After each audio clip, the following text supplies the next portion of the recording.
घर पहुंचकर सुमति मन ही मन बहुत खुश थी। वो बोली, भाभी मैं सामान ले आई हूँ, देख लेना कुछ कम तो नहीं। और मैं अभी मुंह हाथ धो लेती हूँ, आप मुझे तैयार कर देना अच्छे से। उसकी भाभी कुछ न बोली और वो हाथ मुंह धो के आ गई। भाभी ने बोला, माँ ने तुम्हें प्रधान जी के यहाँ हो रहे दावत में बुलाया है। सुमति बोली, पर आज तो वो लड़का आने वाला था न। भाभी ने बोला, नहीं आ रहा आज वो। सुमति मन ही मन खुश हो रही थी। वो बोली, क्यों भाभी? उसकी भाभी बोली, उसे आज छुट्टी नहीं मिली नौकरी से, अब वो इतवार वाले दिन आएगा। सुमति ये सुन बिल्कुल चौंक गई। वो सोचने लगी, जब वो लड़का आज आया ही नहीं तो वो कौन था जिसे मैं परेशान कर रही थी। सुमति के मन में यही सब सवाल घूम रहे थे। भाभी ने फिर बोला, जा नहीं रही क्या प्रधान जी के यहाँ? सुमति बोली, हाँ जा रही हूँ। दोनों बच्चे कहाँ हैं भाभी? सुमति ने चारों ओर देखते हुए बोला। भाभी बोली, वो भी वहीं गए हैं। सुमति तैयार हो प्रधान जी के घर पहुंचती है। वहां उनका घर फूलों और झालरों से सजा हुआ था। एक और बहुत स्वादिष्ट पकवान बन रहे थे जिनकी खुशबू हर जगह फैल रही थी। बहुत बड़े बड़े घर के लोग आए हुए थे। सभी ने कीमती कपड़े और गहने पहने हुए थे। सुमति इन सब में खोई थी। तभी उसकी माँ उसे पीछे से आवाज लगाती है, सुमति। सुमति का माँ की आवाज पर ध्यान नहीं जाता। माँ पास आके उसके कंधे पर हाथ रख बोलती है, सुमति कहाँ खोई है? कब से बुला रही हूँ? सुमति बोली, हाँ माँ, मैं आपको ही खोज रही थी। माँ ने बोला, चल बहुत काम है। माँ ने सुमति को फलों से भरी एक टोकरी दी और बोला, इसे पूजा के पंडाल में रख आना और ध्यान से, कुछ गड़बड़ मत करना। सुमति ने टोकरी उठाई और पूजा के पंडाल की तरफ चल दी। टोकरी ऊपर तक फलों से भरी थी। वो धीरे धीरे चल रही थी।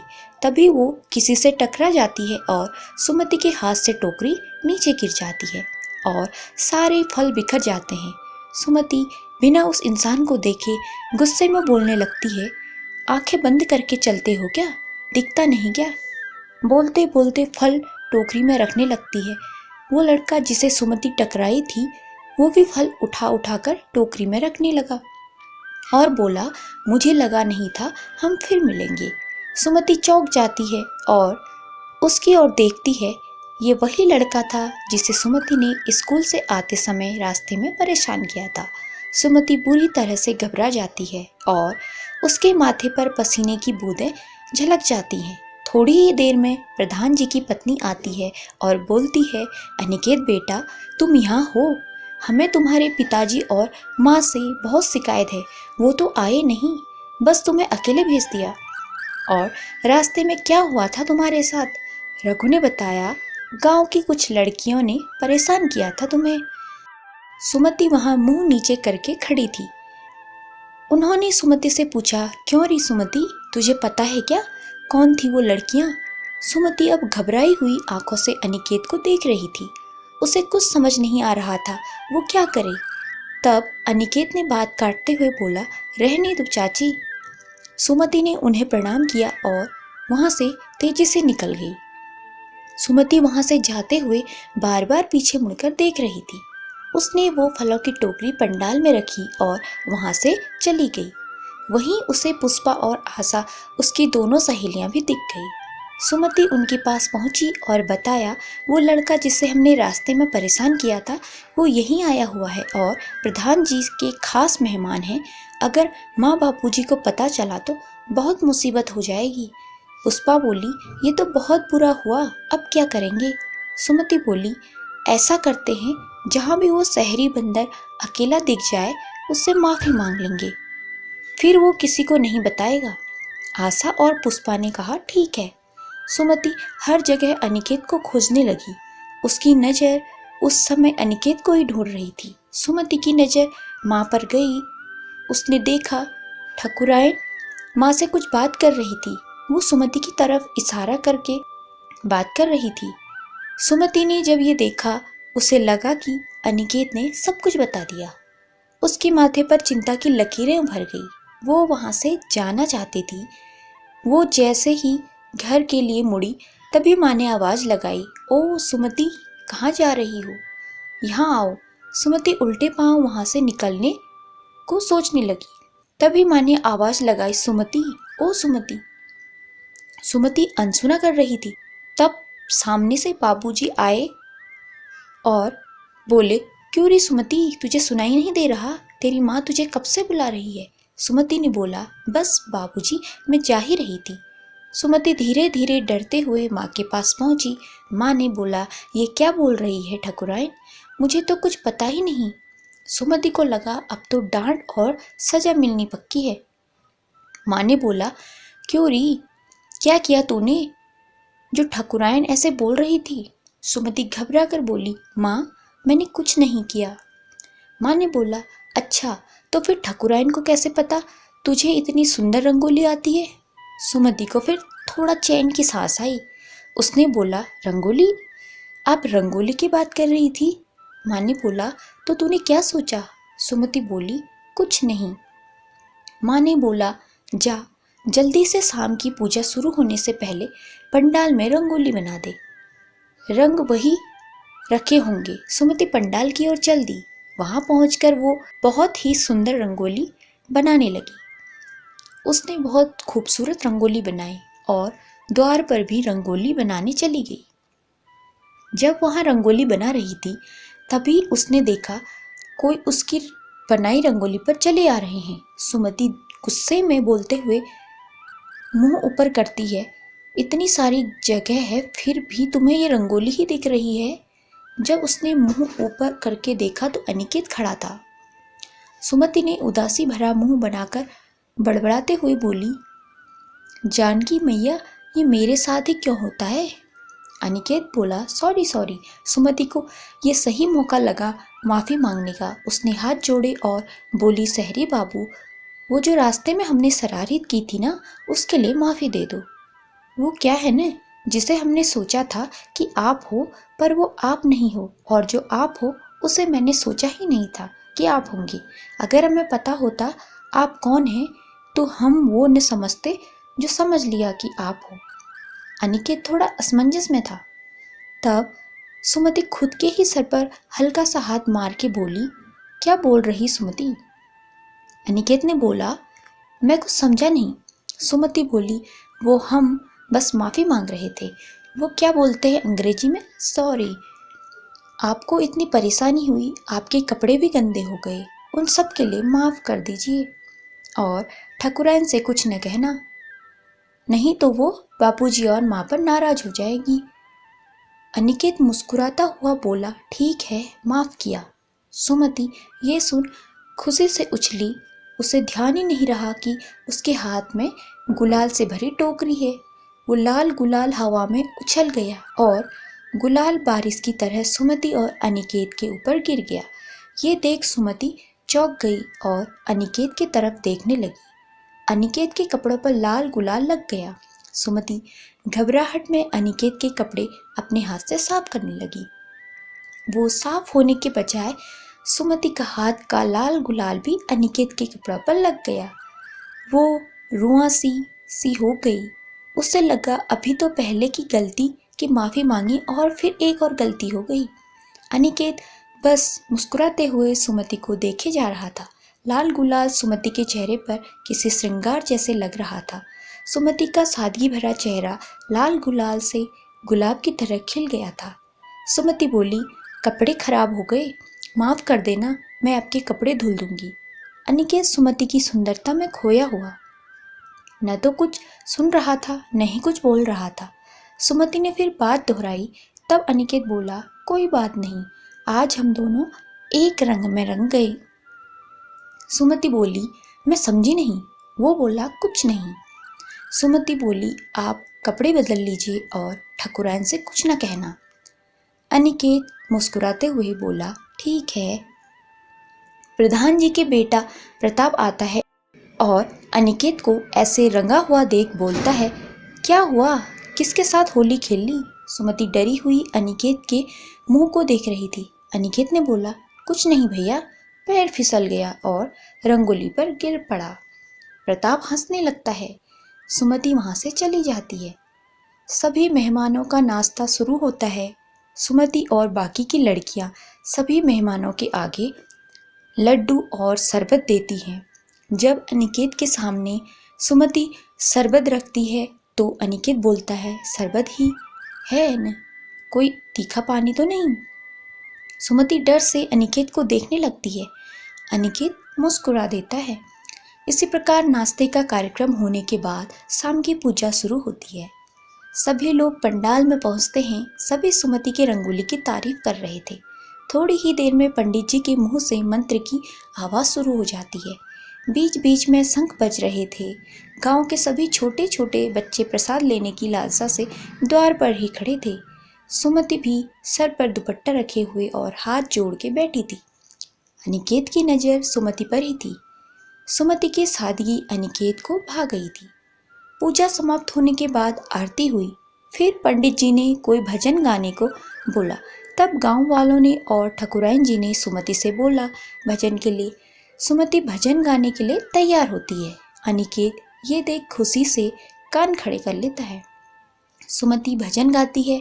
सुमति जितनी चंचल है उसके गाने में उससे ज़्यादा ठहराव था। सभी सुमति के भजन में लीन हो गए। उसकी मधुर आवाज़ सबके कानों में रस घोल रही थी। कान्हा जी का भजन गाते हुए सुमति भी उस भजन में ही खो गई। अनिकेत का ये देख और सुनकर सुमति के प्रति और लगाव हो गया था। उसे मन ही मन चाहने लगा। उसने अपने मोबाइल से सुमति के बिना जानकारी के बहुत सी फोटो ली। भजन समाप्त होने पर प्रधान जी और उनकी पत्नी ने 500-500 रुपये सुमति को खुशी से दिए और 2 सूट दिखाती हुई ठकुराइन बोली, सुमति इन दोनों में से जो पसंद हो ले लो। सूट एक सफ़ेद रंग का था और दूसरा पीले रंग का। सुमति बोली, ये पीला वाला सफ़ेद रंग मुझे बिल्कुल नहीं पसंद, ना ही इस रंग का कोई भी कपड़ा मैं पहनती हूँ। सफ़ेद रंग भी कोई रंग होता है? ठकुराइन मुस्कुराते हुए बोली, ठीक है। सुमति बहुत खुश थी। आज उसे बहुत कुछ मिला था। सुमति माँ, बाबूजी और भाभी के दोनों बच्चों लव और कुश के साथ घर पर आने लगती है। आने से पहले माँ से बोलती है, माँ छोटी ठकुराइन को तो देखा ही नहीं। माँ ने बोला, अब रात हो गई है, वो अपने परिवार वालों के साथ होगी। सुमति घर के लिए सबके पीछे पीछे चलने लगी। अनिकेत बंगले के बालकनी से खड़ा सुमति को देख रहा था। सुमति बार बार बंगले पर नज़र घुमा के देख रही थी कि कहीं उसे नई दुल्हन दिख जाए। तब उसकी नज़र अनिकेत पर पड़ी। अनिकेत उसकी ओर ही देखकर मुस्कुरा रहा था। सुमति कुछ समझ न सकी। तब अनिकेत ने अपनी जेब से पायल निकाल सुमति को दिखाने लगा। सुमति ने उसे देखते ही पहचान लिया, वो उसकी ही है। उसने अपने पैरों की ओर देखा। एक पैर में पायल नहीं थी। उसे ध्यान भी न था वो पायल कब निकल गई। सुमति अनिकेत से इशारा करते हुए बोली, वो पायल मेरी है। पर वो तो बस मुस्कुरा रहा था। माँ ने फिर आवाज़ लगाई, सुमति जल्दी चल, अंधेरा हो रहा है। सुमति बोली, आई माँ। फिर वो माँ के साथ घर आ गई और रास्ते में यही सोच रही थी कि उसकी पायल उनके पास कैसे गई। सुमति रास्ते में ये सोचती चल ही रही थी कि वो पायल पैर से निकलकर अनिकेत के पास कब पहुंच गई। सुमति अपने माँ बाबूजी के साथ घर पहुंची। सब बहुत थक गए। घर पहुंचकर सब सोने चले गए, पर सुमति को अभी भी नींद नहीं आ रही थी। जैसा सामान्य तौर पर होता है, रात सोने से पहले अधिकतर इंसान उस दिन में होने वाली सभी घटनाओं को याद करता है।